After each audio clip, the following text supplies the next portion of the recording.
Fala galera, beleza? Eu sou o professor Tiago Cavalcante, nós estamos aqui no Núcleo Pré-Vestibular, que eu não preciso dizer que é o melhor cursinho da região do Cariri, tá bom? Galera, hoje nós trouxemos uma temática diferente, né? Uma temática que ela perpassa alguns períodos, tá? O Enem, ele não tem a proposta de trabalhar com assuntos como se trabalha convencionalmente, né? Por exemplo, durante o período imperial, nós dividimos o período imperial em primeiro reinado, nós dividimos em período regencial e segundo reinado, certo? Isso são as fases do império. Primeiro reinado, período regencial e segundo reinado. E a gente trabalha exatamente nessa sequência. Primeiro reinado, consolidação, processo de dependência, aí formação da nação, criação da Constituição, características, reações, etc, etc. Tá bom? Geralmente é assim que se trabalha na maior parte das escolas do país. Beleza? Só que o Enem ele tem uma proposta diferente. Ele passa, o INEP, que é o órgão responsável pela prova do Enem, ele passa os chamados eixos centrais ou os parâmetros da disciplina, né? E aí, através desses parâmetros da disciplina, o que ela vai discutir na prova dela, aí existe lá, por exemplo, movimentos sociais e políticos do Brasil, beleza? E aí esse negócio é muito amplo, porque aí perpassa pela ideia do conceito de movimento social, que eu já coloquei aqui, ó, tá? O que é um movimento social? De acordo com a definição sociológica, existem diversas interpretações, mas basicamente um movimento social é um movimento coletivo, não existe movimento social de uma pessoa, já imaginou? Fazer um movimento social, você quer que os peixes dourados sejam vendidos quarta-feira no supermercado, aí você vai pro meio de uma praça com um cartaz, quero que os peixes dourados sejam vendidos. Então isso não é um movimento social, porque não é algo coletivo, não é um desejo da coletividade, é um desejo seu, que quer que os peixes dourados sejam vendidos quarta-feira nos supermercados.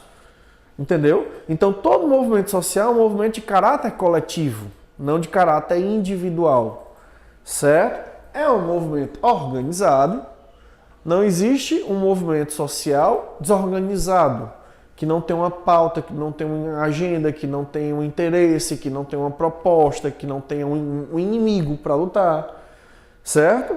Então ele tem uma organização e ele visa uma mudança ou uma permanência. Eu botei aqui só a mudança, mas também existem movimentos que visam permanência. Um exemplo claro que aconteceu recentemente. A grande discussão nesse país em relação à permissão ou não da interrupção da gravidez até a 13ª semana, 12ª e 13ª semana. Tá?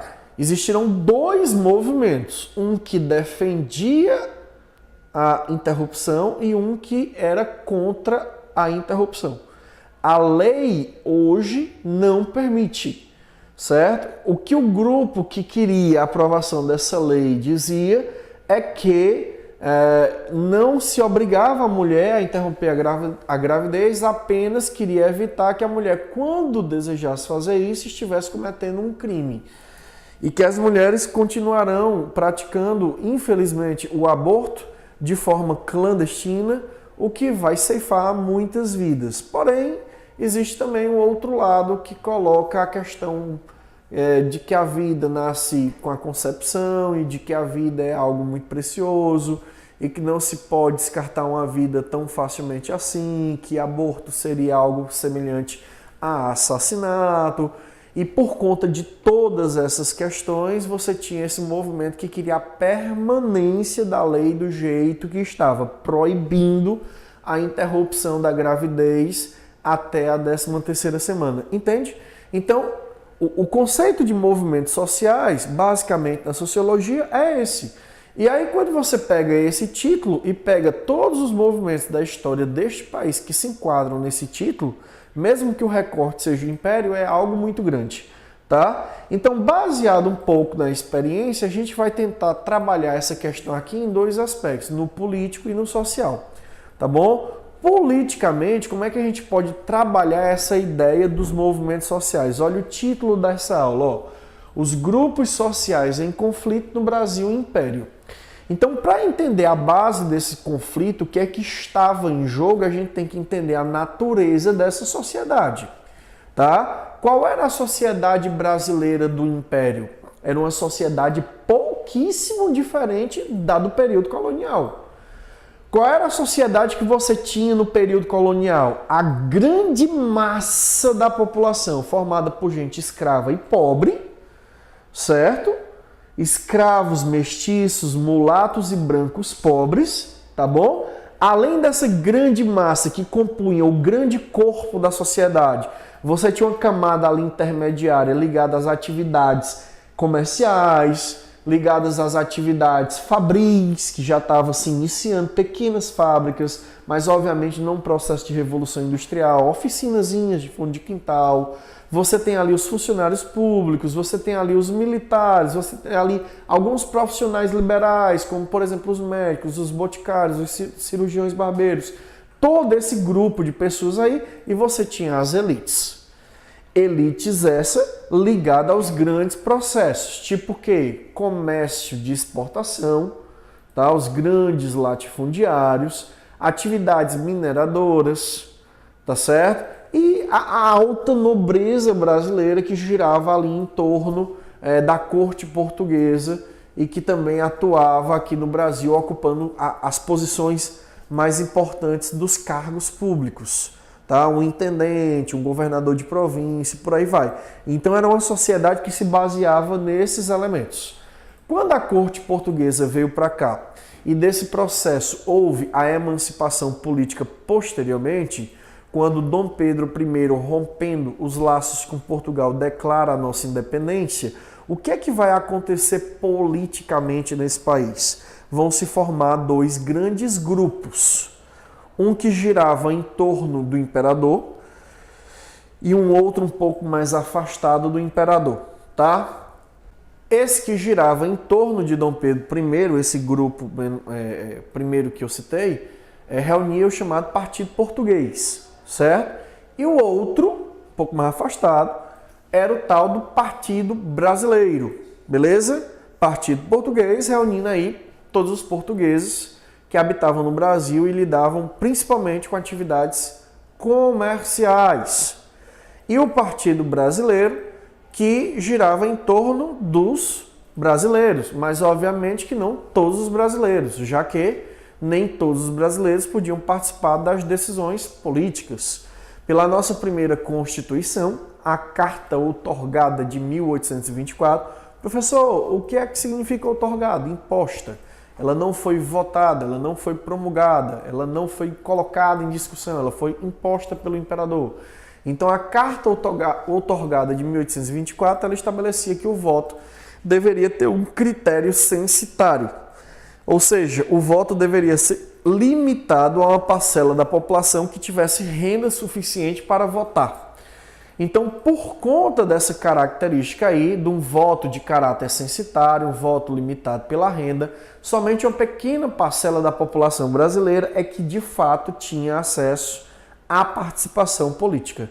E essa galera se reunia em torno do Partido Brasileiro, principalmente latifundiários, tanto das regiões mais centrais, perto do Império, quanto das regiões mais distantes, como é o caso do Nordeste, das províncias sulistas e por aí vai, tá?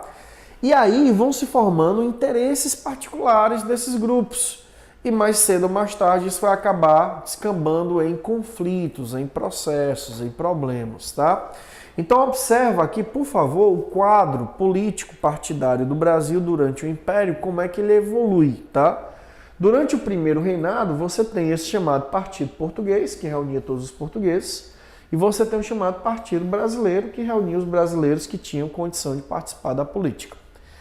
Quando o primeiro reinado termina com a abdicação de Dom Pedro I em 1831, em vez de começar um segundo reinado, já que ele deixou um herdeiro legal ao trono, começa um período regencial, porque Dom Pedro II era menor de idade, só tinha 5 anos.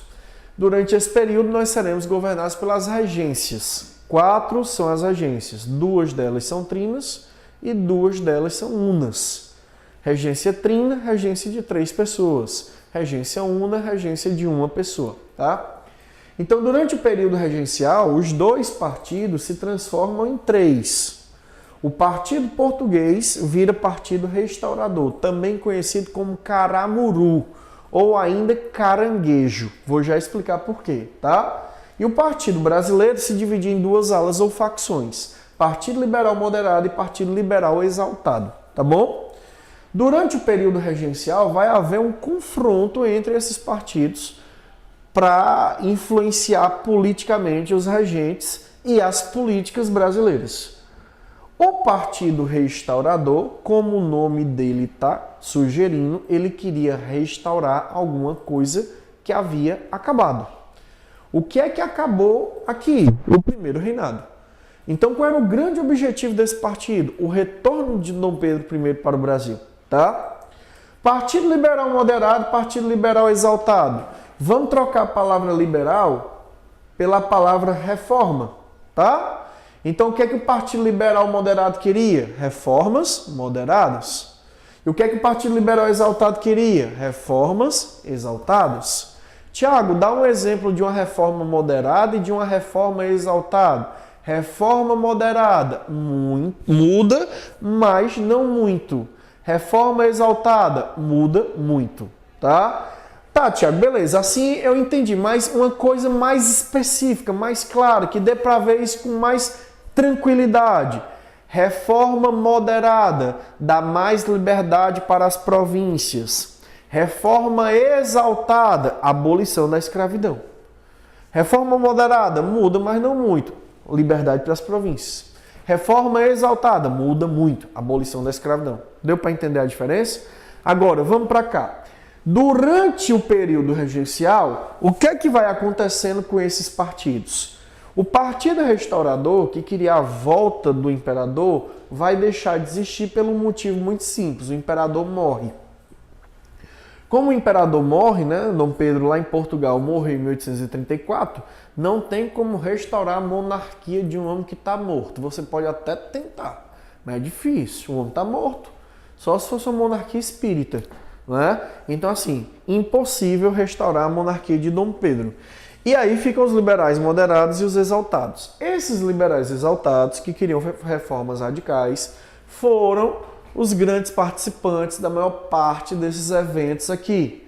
E a maioria desses eventos que estão citados aqui, as rebeliões do período regencial, elas foram reprimidas com bastante violência.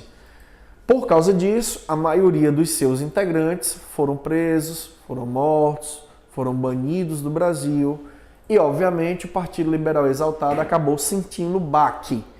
E aí, por conta disso, este partido também praticamente deixou de existir.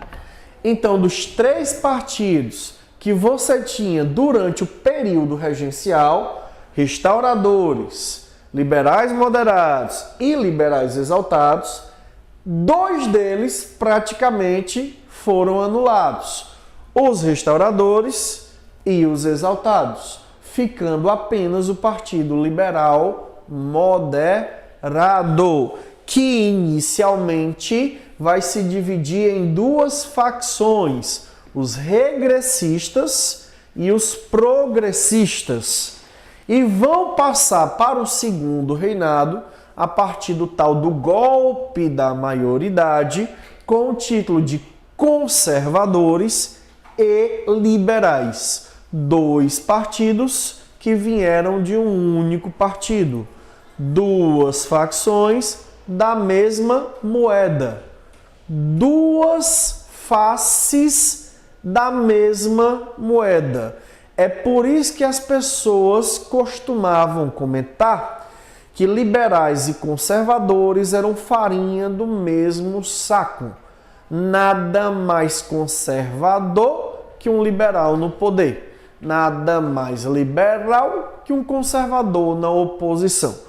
O Partido Conservador, quando vai para a oposição, pega o programa do Partido Liberal. Partido Liberal, quando vai para o poder, pega o programa do Partido Conservador. Então, o que é que isso significa? Que no final das contas, A política era controlada por dois partidos que não tinham muitas divergências entre eles.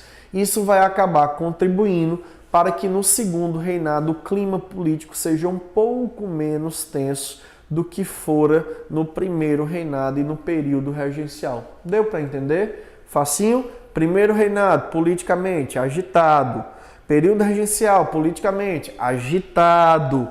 Período do segundo reinado, tranquilo, de boas, geração, paz e amor, sem confronto. É a galera do sem violência, hashtag queremos paz e não queremos confusão.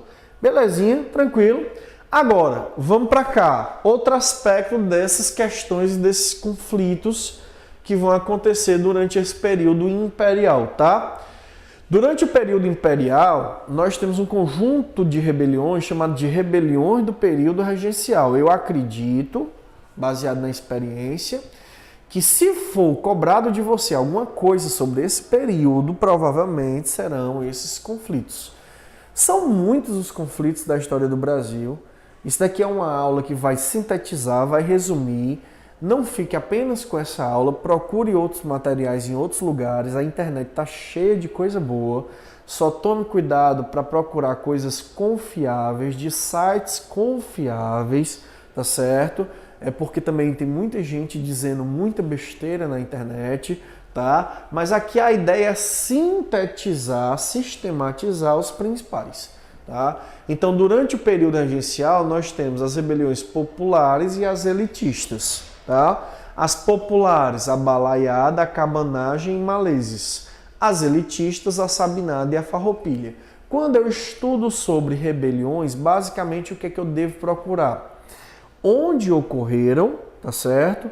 Quem conduziu, com qual objetivo e as consequências, tá certo? Repetindo, onde ocorreram, quem conduziu, quais os objetivos e quais as consequências. Se você entender esses 4 pontos da maioria das rebeliões, tá tranquilo, tá de boa, tá tudo controlado, tá? Então vamos aqui rapidinho, porque são 5 rebeliões para a gente não perder muito tempo, tá certo? Ficar dentro de um tempo adequado. Balaiada, aonde? No Maranhão. Quem conduziu esse movimento? Populares, tá? Essa revolta é uma das revoltas mais populares da história do Brasil. Daí o nome dela, Balaiada. Porque alguns dos seus líderes eram simples fabricantes de cestos. Cesto no interior é conhecido como balaio. Daí o nome balaiada, tá certo? Quais os objetivos dessa revolta? Não fica muito claro.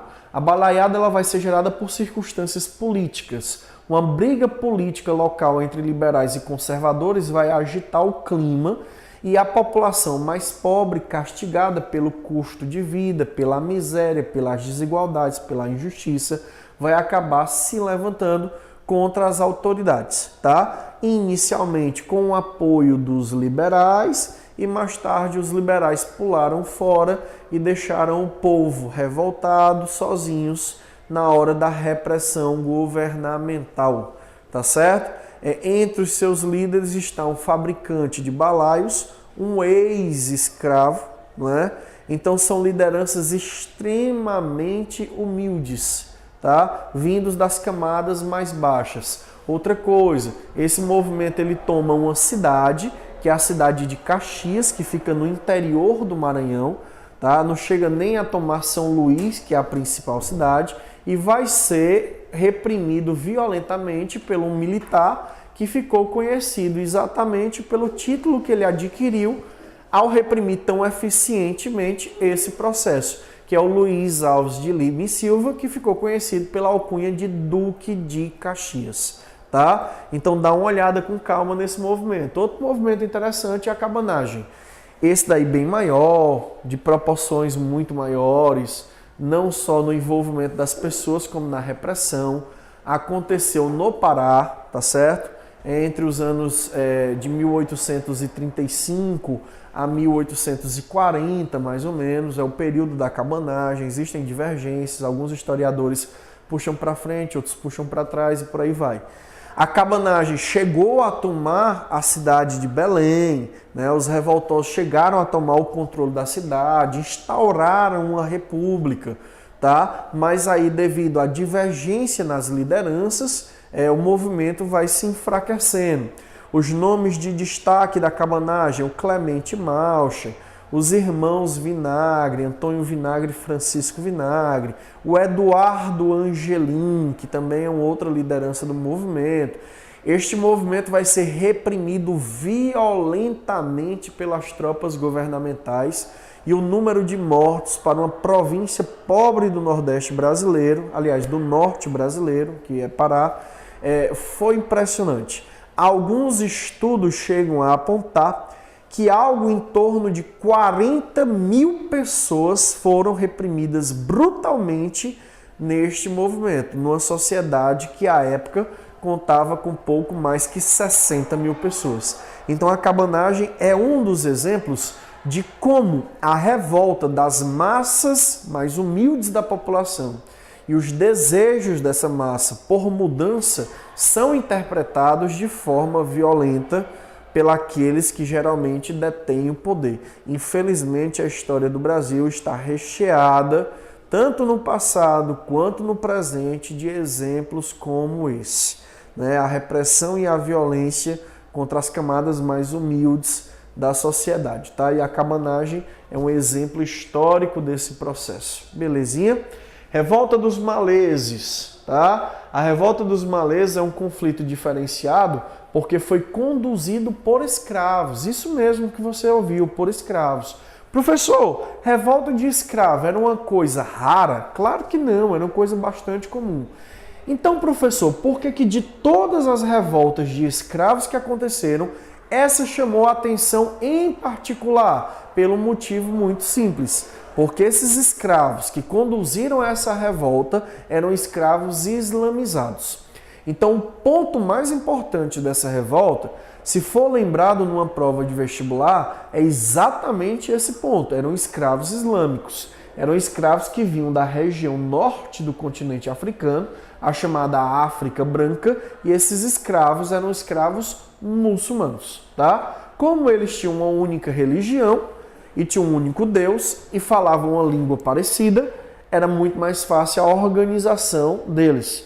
Esse movimento também foi reprimido com alguma violência pelas tropas governamentais, com medo dessa ideia se perpetuar no meio da massa escrava.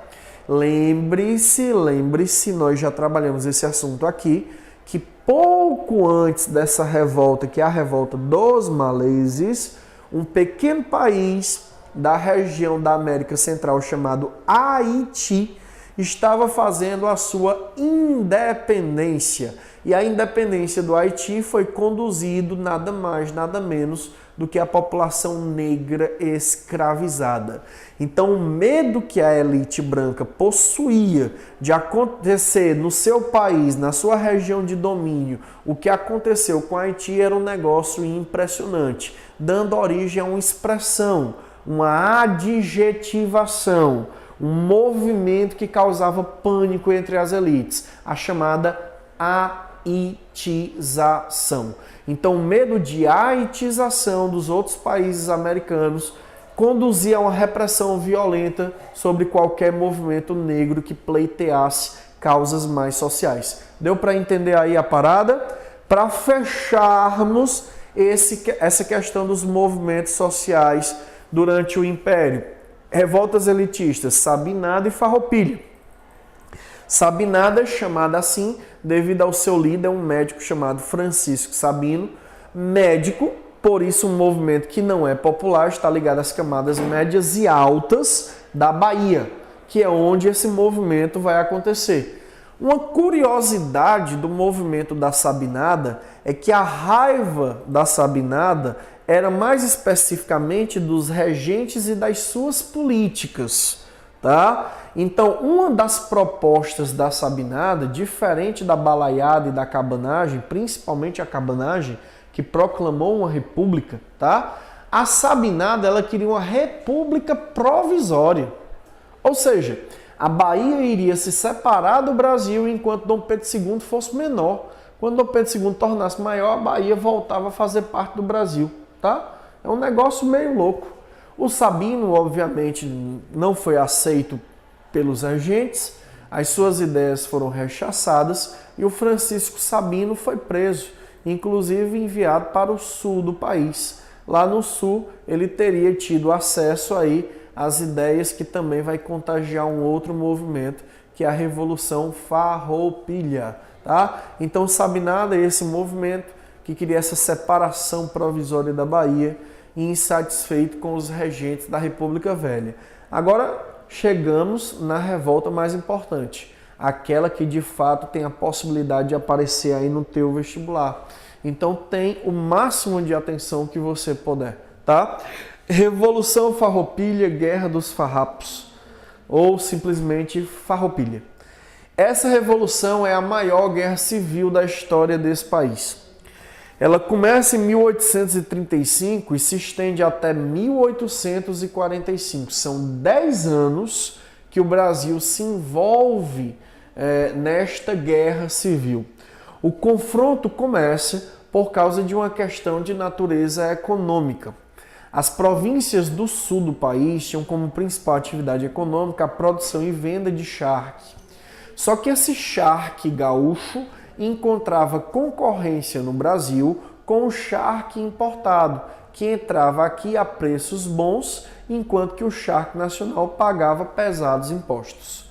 Os proprietários de fazenda, na parte espanhola, elas chamam-se haciendas, e na parte brasileira ela chama estância. Os chamados estancieiros vão pleitear a redução da carga tributária, a diminuição dos impostos, no estado acostumado a ser grande e a cobrar muitos impostos do seu povo até os dias atuais. Isso vai gerando uma revolta que vai se materializando entre os proprietários de terra e vai acabar desencadeando este movimento chamado Revolução Farroupilha. O interessante dessa revolução é que ela não se limitou ao Rio Grande do Sul, contaminando o estado vizinho, que foi Santa Catarina. Então, tanto o Rio Grande do Sul quanto Santa Catarina passaram a defender a separação em relação ao Brasil. Proclamaram duas repúblicas independentes, a República Piratini, no Rio Grande do Sul, e a República Juliana, em Santa Catarina.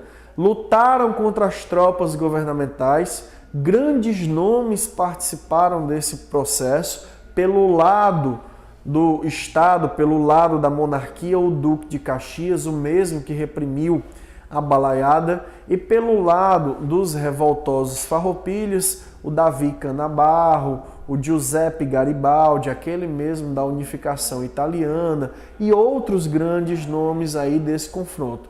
Com 10 anos de guerra, sem vitória nem para um lado nem para o outro, quando Dom Pedro II assume o trono a partir de 1840, o primeiro passo do imperador era pacificar o país e acabar com as revoltas. Dando carta branca para o Duque de Caxias agir, ele vai propor aos revoltosos da Farroupilha um acordo. E neste acordo, os impostos sobre o charque foram bastante amenizados. Com essa amenização, o motivo principal da revolta deixa de existir e as coisas vão lentamente voltando ao normal. Mas o interessante é nós pensarmos que essa sementinha que foi plantada aí na Revolução Farroupilha durante o período regencial de emancipação sulista ainda hoje encontra brotos, ainda hoje encontra germinações em movimentos que existem atualmente naquela região. Recentemente nós tivemos um plebiscito de forma informal, de forma indireta, de um movimento que tem crescido naquelas paragens, chamado o movimento O Sul é o Meu País. Esse movimento pleiteia a separação dos 3 estados sulistas do Brasil. Eles querem separar Rio Grande do Sul, Santa Catarina e Paraná. E o argumento utilizado por eles é de natureza econômica. É claro que a separação que eles pleiteiam não é mais uma separação violenta através de revolução, e sim pacífica. Eles querem a criação de um plebiscito para que as pessoas do Sul, o sulista, o gaúcho, o catarinense, o paranaense, decidam democraticamente se eles devem ou não continuar dentro da União. Beleza? Então, dá uma olhada nesses pontos, lê com calma, lê com atenção, pega os eixos temáticos do INEP, observa como esse ponto está lá, reforça resolvendo a atividade sobre esses pontos que foram comentados aqui nesta aulinha, e aí, se Deus quiser, se uma questãozinha aparecer sobre um desses assuntos, você vai estar mais do que preparado, suficientemente preparado para enfrentá-la, tá bom? Um beijo grande, um abraço, fica com Deus e até a próxima aula, se Deus quiser. Tchau, tchau.